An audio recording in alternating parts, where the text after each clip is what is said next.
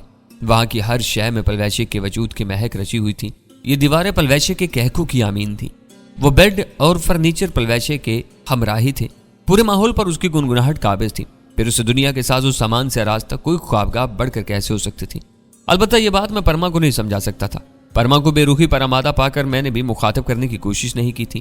میری نظر تپائی پر رکھی اپنی فریم کی ہوئی تصویر پر پڑی, جو پہلے وہاں نہیں ہوتی تھی. روما موبائل فون لے کر لوٹی. میں نے یادداشت کھنگال کر انصاری صاحب کا نمبر برآمد کیا اور مطلوبہ بٹن دبا کر موبائل فون کان سے لگا لیا. یقیناً انصاری صاحب کے لیے وہ انجان نمبر تھا, تبھی کال وصول نہیں کر رہے تھے. میں نے بھی ہمت نہ ہاری, تیسری کال انہیں وصول کرنی پڑی. السلام علیکم سر. وعلیکم السلام جی. یقیناً انہوں نے مجھے نہیں پہچانا تھا. میں نے تعارف کروایا, راجہ ذیشان حیدر بات کر رہا ہوں سر. کیا؟ وہ حیران رہ گئے تھے. تم سچ میں؟ میں کتھا کلامی کرتے ہوئے بولا, جی سر, میں سچ مچ وہی راجہ ہوں جو انصاری صاحب کی پری کو لینے گیا تھا, اور اب راجکماری غریب خانے پر موجود ہے, اور اس کا حکم ہے کہ یہاں سے آگے وہ اپنے پاپا کے ہمراہ جائے گی. تبھی آپ کو دعوت دینے کی ہمت جتا رہا ہوں کہ شام کا کھانا غریب خانے پر تناول فرمائیں. وہ پرجوش لہجے میں بولے, میں ابھی آ رہا ہوں, بس کمرے سے نکل آیا ہوں, اپنا پتہ بتاؤ اور میرے ڈرائیور کا کھانا بھی تیار کرا لینا, کیونکہ شاید میں گاڑی صحیح طریقے سے نہ چلا پاؤں. اور میں مسکراتے ہوئے انہیں اپنا پتہ لکھوانے لگا. ہم بمشکل شام کی نماز پڑھ کر فارغ ہوئے تھے کہ دروازے پر ہارن کی آواز سنائی تھی. میں دروازے پر پہنچا. انصاری صاحب پاؤں میں گھریلو استعمال کے چپل اور شکن زدہ لباس میں کار سے برآمد ہوئے. نہ سر کے بال کنگھی اور نہ رکھ رکھاؤ والی حالت. پرما کی آمد نے انہیں حواس باختہ کر دیا تھا کہ کہاں ہے وہ. مجھ سے مسافہ یا معانقہ کرنا انہیں یاد ہی نہیں رہا تھا. مجھے دیکھتے ہی انہوں نے براہ راست پرما کے بارے استفسار کیا تھا. آئیں سر. ان کی حالت کے پیش نظر مجھے بھی کچھ کہنے کی جرت نہیں ہوئی تھی. پرما اب تک پلویشے کے کمرے ہی میں بیٹھی تھی. انصاری صاحب بے صبری کا مظاہرہ کرتے ہوئے کمرے کے اندر داخل ہوئے. انہیں دستک دینے اور اجازت مانگنے کی اخلاقیات بھولے ہوئے تھے. پرما دروازے کی جانب رخ کیے بیٹھی تھی. انصاری صاحب کو دیکھتے ہی بے ساختہ کھڑی ہوئی اور پاپا کا نعرہ لگاتے ہوئے آگے بڑھی. پری, میری جان, میری آنکھوں کی ٹھنڈک, میری روح کا سکون, روحان سے لہجے میں کہتے ہوئے انصاری صاحب نے اسے باہوں کے گھیرے میں لے لیا. میں نے روما کو باہر آنے کا اشارہ کیا اور ہم انہیں اکیلا چھوڑ کر باہر نکل آئے. برسوں کے بچھڑے باپ بیٹی سخت جذباتی ہو رہے تھے, اور ایسی حالت میں انہیں تنہائی مہیا کرنا ضروری تھا. ابو جان ڈرائیور کو بیٹھک میں لے جا کر مہمان نوازی کے تقاضے پورے کر رہے تھے. میں روما کو کھانے وغیرہ لگانے کا کہا اور خود کمرے کے باہر ہی ٹھہر گیا. انصاری صاحب آدھے گھنٹے بعد باہر نکلے تھے. پرما ان کے ہمراہ تھی. اس مرتبہ جھپٹ کر وہ مجھے ملے. شکریہ تو خیر نہیں کہوں گا, اور بالکل نہیں کہوں گا. مجھے باہوں کے گھیرے میں بھیجتے ہوئے ورفتگی سے بولے تھے. میں مسکرایا, سر ضرورت بھی نہیں ہے شکریہ کی, بس پریوش خفا ہے, اس سے معافی دلوا دینا کافی رہے گا. وہ کھلکھلا کر ہنسے. ارے واہ, میں سوچ رہا تھا کہ اپنی گڑیا کا نام کیا رکھوں گا. پریوش تو بالکل جچتا ہے میری پری کے ساتھ. پرما جلدی سے بولی, پاپا ہمیں اس کا رکھا ہوا نام نہیں قبول. انصاری صاحب نے پوچھا, پاپا کی جان, اس جوان نے کیا بدتمیزی کی تاکہ ابھی ابھی ہم اسے سزا دے سکیں, ہمیں بتاؤ. پرما نے منہ بسورا, خود اسی سے پوچھ لیں پاپا. تو ٹھیک ہے مسٹر ذیشان حیدر, تم 2 مہینوں کے لیے نوکری سے معطل کیے جاتے ہو. یہ عرصہ تم گھر میں نظر بند رہو گے. باقاعدہ احکام تمہیں یونٹ کمانڈنگ آفیسر سناتے کا. ٹھیک ہے سر. ایڈیا ملا کر میں نے مودبانہ لہجے میں کہا. پلویشا کسی کونے سے برآمد ہوئی اور گہری سنجیدگی سے بولی, سر بہتر ہوگا اس کا پکا کورٹ مارشل کرتے. پلویشا کے سر پر ہاتھ رکھتے ہوئے انصاری صاحب نے اندازہ ظاہر کیا, یقیناً میری بیٹی ذیشان کی دلہن ہوگی. پلویشا سعادت مندی سے بولی, جی چچا جان, اور میں مذاق نہیں کر رہی, سچ میں درخواست کر رہی ہوں. انہوں نے نفی میں سر ہلایا, بیٹی یہ ایک ریٹائرڈ برگیڈیئر کے اختیارات سے باہر ہے. تھوڑی دیر بعد ہم دسترخواں پر بیٹھے تھے. پلویشا نے پرما کو اپنے ساتھ چلنے کا کہا, کیونکہ مہمانوں کی آمد پر ہمارے ہاں عورتیں اور مرد علیحدہ علیحدہ کھانا کھاتے ہیں. مگر نہ تو پرما جانے پر تیار ہوئی اور نہ انصاری صاحب اسے علیحدہ بھیجنے پر راضی تھے. کھانے کے دوران ہی میں نے انہیں ڈینو کی موت کے بارے میں آگاہ کیا. وہ بس گہرا سانس لے کر رہ گئے تھے. کھانے کے بعد انصاری صاحب نے رخصت لینے سے پہلے میرے ماتھے کو چوم کر محبت سے کہا, 2 ماہ چھٹی گزارو, میں وسیم صاحب ہمارے کمانڈنگ آفیسر کو بتا دوں گا, اور اگلے ہفتے سارے گھر والوں کی میرے ہاں دعوت ہے. پرویش کی واپسی کی خوشی میں ایک بڑی تقریب کا اہتمام کروں گا. میں ممنونیت سے بولا, شکریہ سر, یہ تمہارا انعام نہیں ہے, اس کا اعلان بعد میں کروں گا. پرما مانی کے لہجے میں بولی، چھوڑیں پاپا، یہ بڑے انعام کا حقدار نہیں ہے۔ انصاری صاحب کھلکھلا کر ہنس پڑے تھے۔ انہیں رخصت کر کے ہم گھر میں آ گئے تھے۔ اگلے دن بڑی مشکل سے پلویشے سے اجازت لے کر یونٹ پہنچ گیا۔ تکمیل مشن اور ڈینو کی شہادت کے بارے تفصیلات اور رپورٹ جمع کروائی۔ کمانڈنگ آفیسر سے ملاقات کی اور باقی بچھڑے دوستوں سے گپ شپ ہوئی۔ بلا شبہ یونٹ بھی گھر کی طرح ہی ہوتی ہے، اور ایک فوجی کا تو زیادہ عرصہ گھر کے بجائے یونٹ ہی میں گزرتا ہے۔ تصور صاحب شفقت سے ملے۔ اب وہ لیفٹیننٹ کا اعزازی رینک لگائے ہوئے تھے۔ انہوں نے کوریت کر مشن کی تفصیلات پوچھی تھی۔ دن کیسے گزرا معلوم ہی نہیں ہوا۔ بڑی مشکل سے بعد از نماز عشاء جان چھوٹی اور میں نے کار گھر کی طرف بھگا دی۔ حسب توقع پلویشا کی آنکھیں ماتھے پر لگی تھی۔ بقیہ شب اسے مناتے ہی گزر گئی۔ گھر واپسی پر مشن کے سخت اور مشکل دن ایک تلخ سپنے کے علاوہ کچھ نہیں نظر آتے تھے۔ کہاں زندگی اور موت کی کشمکش میں مبتلا شب و روز، اور کہاں روما اور پلویشا کے دل بہار مائیت۔ وقت گزرنے کا پتہ ہی نہیں چل رہا تھا۔ انصاری صاحب کے ہاں تقریب میں اکیلا ہی گیا تھا۔ دوران تقریب پرویش نے مجھے نظر انداز کیے رکھا۔ یوں بھی راجکماری کہلوانے والی اتنے سینئر افیسر کی بیٹی کا ایک سپاہی سے کیا واسطہ؟ البتہ انصاری صاحب نے مجھے مکمل پروٹوکول دیا تھا، یوں جیسے میں بہت کوئی اہم شخصیت ہوں۔ ہر مہمان سے میرا خصوصی تعارف کروایا گیا اور مجھے یوں ساتھ لپٹائے پھرتے رہے گویا ان کا بیٹا ہوں۔ تقریب کے اختتام پر انہوں نے مجھے بااصرار شب بصری کو روک لیا تھا۔ رات گئے تک ہم گپے ہانکتے رہے۔ میں نے سارے واقعات تفصیل سے بتائے۔ گوپری بھی انہیں بتا چکی تھی، مگر وہ پورے واقعات سے واقف نہیں تھی۔ ہماری گپوں کے دوران پری بھی پاس ہی بیٹھی رہی، البتہ وہ مجھے مخاطب کرنے کی کوشش نہیں کر رہی تھی، نہ ہی ہماری گفتگو میں مخل ہوئی۔ بس موبائل فون کی اسکرین کی طرف متوجہ ہو کر انگلیاں چلاتی رہی۔ انصاری صاحب نے خطیر رقم کا چیک مجھے پکڑوایا تھا اور میرے انکار پر سخت ناراضی ظاہر کی۔ مجبوراً مجھے چیک لینا پڑا۔ کہنے لگے ڈینو کے گھر والوں کو اس سے دگنی رقم کا چیک بھجوا دیا ہے۔ میں دل میں سوچ کر رہ گیا تھا، وہ رقم ڈینو کی جان کی قیمت نہیں ہو سکتی تھی، مگر انصاری صاحب کے بس میں تو ڈینو کے گھر والوں کی دلجوئی اور مالی امدادی تھی جسے انہوں نے لاغرضی نہیں برتی تھی۔ ہم نے چند لمحے ڈینو کے بارے گفتگو کی۔ اس دوران ان کی بیوی شہناز بیگم کافی بنوا کر لے آئی تھی۔ یہ وہی ڈرائنگ روم تھا جہاں چند ماہ پہلے انصاری صاحب اپنی بیٹی کو یاد کر کے آنسو بہا رہے تھے، اور آج اللہ پاک کے فضل و کرم سے جان سے پیاری بیٹی ان کے پہلو میں بیٹھی تھی، جس کے لیے سبب اللہ پاک نے مجھے بنایا تھا۔ تبھی وہ اتنی محبت اور شفقت سے پیش آ رہے تھے۔ دوران گفتگو کہنے لگے، بیٹا جانتے ہو پریوش کو انڈیا سے لانے اور شکلا کے وجود سے دھرتی کو نجات دلانے سے بھی بڑا کارنامہ پریوش کی غلط فہمی دور کرنا تھا۔ اس بارے تمہاری جتنی تعریف کروں کم ہے۔ راجپوت کی گفتگو کو ریکارڈ کرنے کا منصوبہ تمہارے ذہانت اور سمجھداری کو ظاہر کرتا ہے، اور پھر جس طرح تم نے پری کو سنبھالا، اس کی جان بچائی، خیال رکھا، بلا شک و شبہ یہ شکریہ یا انعام سے بہت بڑھ کر تھا۔ میں اور میری پری ہمیشہ تمہارے مقروض رہیں گے۔ مہنسا سر اس نے وعدہ کیا تھا کہ پاکستان جا کر مجھے منہ مانگا انعام دے گی، مگر یہاں آتے ہی سارے وعدے یوں بھلا دیے جیسے سیاستدانوں کو الیکشن کے بعد کچھ یاد نہیں رہتا۔ انصاری صاحب نے بلند و بانگ کہہ لگایا، اس کے بارے میں تو کچھ نہیں کہہ سکتا۔ وہ برہمی سے بولی، پاپا اس نے وہاں ہم سے کئی بار بدتمیزی کی تھی، ہمارا مذاق اڑایا، پیدل چلایا، سردی و بارش میں سخت زمین پر لٹایا، ہم رات بھر بخار میں تڑپتے رہے، اور اس کے کان پر جوں بھی نہ رینگی، پوری رات پہاڑوں میں گھسیٹا، کئی مرتبہ ڈانٹا، توہین و تنقید کی، ڈرایا، جھڑکا، تانے دیے۔ آپ ہی بتائیں ایسا شخص انعام کا حقدار ہو سکتا ہے؟ تب کہتا تھا پاکستان جا کر معافی مانگ لوں گا، یہاں ذکر ہی نہیں کیا۔ انصاری صاحب ہنسی باتیں ہوئے بظاہر سنجیدگی سے میری جانب متوجہ ہوئے۔ کوئی جواب ہے جوان؟ سر یہ سارے واقعات حالات کی وجہ سے پیش آئے، مگر خود سوار ہوتا اور اسے پیدل چلاتا تب تو بات تھی، میں بھی تو اس کے ہمراہ پیدل ہی بھاگتا رہا۔ باقی عبد الخالق نے ہمیں چند دن پناہ دی، اس کی بیٹی کو تو اپنا ہیرے کا لاکٹ تحفے میں دے دیا، مگر مجھ سے اتنا خرچہ کروانے کے باوجود جھوٹے منہ بھی نہ پوچھا۔ اور رہی معافی کی بات، تو پہلے ہی دن آپ سے درخواست کی تھی کہ مجھے پری بھی سے معافی دلوا دیں۔ انصاری صاحب نے میری سفارش کی، ویسے مجبوریاں اور حالات بھی دیکھے جاتے ہیں، اس لیے معاف کر دو، بیچارے نے اتنی کوشش اور محنت کر کے تمہیں بھارت سے نکالا ہے۔ وہ سنجیدگی سے بولی، پاپا کسی کو معاف کرنا دشوار ہو جاتا ہے، بس آپ انہیں منع کر دیں کہ آئندہ ہمارے گھر نہ آیا کریں، کیونکہ ہمارے درمیان موجودہ طبقاتی فرق ہمیں بے تکلف ہونے کی اجازت نہیں دیتا۔ یہ کہتے ہوئے اس نے کلائی سے بریسلٹ اور کانوں سے ہیرا جڑے ٹاپس نکالتے ہوئے شیشے کی میز پر رکھے، یہ بھی انہیں دے دیجیے گا تاکہ اپنی دونوں بیویوں کو قیمتی تحفہ دے سکیں۔ یہ کہتے ہوئے اپنے کمرے کی طرف بڑھ گئی۔ بات مذاق کی حد عبور کر چکی تھی، مجھے سبکی محسوس ہوئی لیکن اظہار کی جرت نہیں کر سکا۔ انصاری صاحب کے لبوں پر کھسیانہ تبسم ابھرا۔ اسے کیا ہوا ہے؟ میں توہین کا کڑوا گھونٹ حلق سے اتارتے ہوئے بولا، اسی کو پتا ہوگا۔ وہ خفت سے بولے، بیوقوف بچی سمجھ کر معاف کر دینا بیٹا۔ میں ملتجئ ہوا، سر اگر اجازت دے تو میں گھر چلا جاؤں؟ پلویشا نے کہا تھا کہ لازماً واپس لوٹوں، یہ نہ ہو ناراض ہو جائے، اب آپ نے یوں بھی آرام کرنا ہے۔ وہ پھیکی مسکراہٹ سے بولے، جیسا مناسب سمجھو۔ میں نے زبردستی کی مسکراہٹ چہرے پر بکھیرتے ہوئے ان سے الوداعی معانقہ کی اور پیشہ ورانہ سلیوٹ کر کے نکلا۔ پرما کے بریسلٹ وغیرہ کو نہ میں نے ہاتھ لگایا تھا، نہ انصاری صاحب نے اس بارے کچھ کہا تھا۔ گھڑی کی سوئیاں 3 بجے کا ہنسا عبور کر چکی تھی۔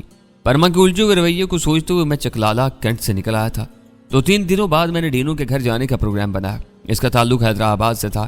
پلویشا، روما، عدیل اور عبداللہ بھی میرے ساتھ ہی گئے تھے۔ ڈینو کا گھر شہر کے مضافات میں تھا۔ وہ غیر شادی شدہ تھا۔ اس کے باپ اور امی سے مل کر میں نے تعزیت کے ساتھ ہی ملا رقم کا چیک بھی ان کے حوالے کر دیا۔ ڈینو ان کا بڑا بیٹا تھا۔ اس سے چھوٹی ایک بہن اور بھائی بھی تھے۔ تھوڑی دیر ان کے ساتھ گزار کر ہم نکل آئے۔ وہاں سے کراچی پہنچے، 2-3 دن وہاں گزارے اور واپس لوٹ آئے۔ اس کے بعد 2 ماہ کیسے گزرے قسم لے لو کہ کچھ سمجھ بھی لگی ہو۔ بس ایک دن کیلنڈر پر نگاہ ڈالی تو اعلان کر رہا تھا کہ گھر میں میرا آخری دن ہے۔ اگلے دن میں یونٹ جانے کو تیار تھا۔ منیر نیازی کہتا ہے، صبح صادق کی ہوا میں درد تھا کتنا منیر، ریل کی سیٹی بجی تو دل لہو سے بھر گیا۔ اور یقیناً گھر سے نکلتے وقت ہر فوجی کے گھر والوں کے یہی احساسات ہوتے ہیں۔ نہ معلوم جانے والے نے اپنے قدموں پر لوٹنا تھا یا کسی کے کندھوں پر، صحیح سالم لوٹنا تھا یا بیساکھیوں پر۔ اور اگر اللہ پاک کے فضل و کرم سے اسے کچھ بھی نہ ہوتا تب بھی اس کی جدائی اور اس سے دوری میں وقت کاٹنے کا روح فرسا خیال ہی سکون آرام کا قاتل بنا رہتا ہے۔ ٹنڈا شاکر اجا کوئی نکھڑیا نہیں، جندے نکھڑے ہن اوندا حال نہ پوچھ۔ اور پاک آرمی کے کام میں کیڑے نکالنے والوں کو میرا یہ پیغام ہے، جی میں عمر نبی ہے شاکر دی، 1 منٹ نبھا پتہ لگ ویسی۔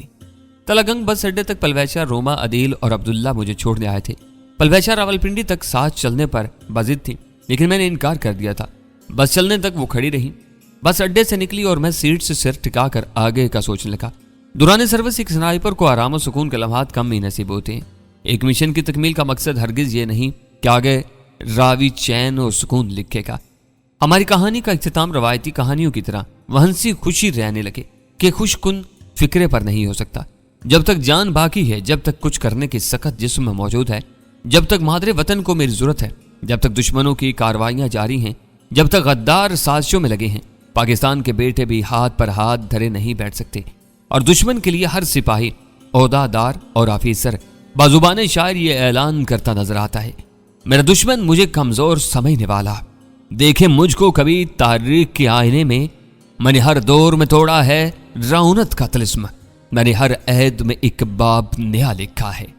میرا دشمن یہ حقیقت نہ فراموش کرے، باعث ظلم و ستم میری روایت ہی نہیں، مجھ کو میدان سے پسپائی کی عادت ہی نہیں، عرصہ بدر میں کردار نبی ہوتا ہوں، دشت کربل ہو تو میں ابن علی ہوتا ہوں۔ آخر میں فقط اتنا ہی کہنا چاہوں گا کہ آنے والے وقت سے ہر شخص انجان اور بے خبر ہوتا ہے، مستقبل کو جاننے والی ذات صرف اللہ پاک ہی ہے۔ یونٹ میں کون سا مشن میرا منتظر تھا، کون سی ذمہ داریاں میری راہ تک رہی تھیں اور آگے کیا کرنا تھا، اس بارے میں کچھ نہیں جانتا۔ زندگی کسی اور مارکے کی اجازت دیتی ہے یا مہلت پوری ہو چکی ہے، اس سے میرا رب ہی واقف ہے۔ پھر آپ سے گفتگو ہو پائے گی یا نہیں، اس سے بھی میں ناواقف ہوں۔ مجھ سے کئی گنا بہتر اور تگڑے گمنام ہیرو وطن کی خاک پر قربان ہو چکے ہیں۔ میں خود کو ان کی کفِ پا کے برابر بھی نہیں سمجھتا۔ کسی بھی دور میں وطن خداداد کی حفاظت پر جان قربان کرنے والوں کی تعداد میں کمی نہیں ہوئی ہے، اور مجھے فخر ہے کہ اللہ پاک نے مجھ جیسے کمزور، ناکارہ اور بے بس کو بھی اس فہرست میں شامل ہونے کا اعزاز بخشا ہے۔ بس موٹر وے پر چڑھ کر راولپنڈی کی جانب رواں تواں ہوئی اور میں کھڑکی کے شیشے سے دوڑتے مناظر کو دیکھتے ہوئے آنے والے حالات کے لیے خود تیار کرنے لگا۔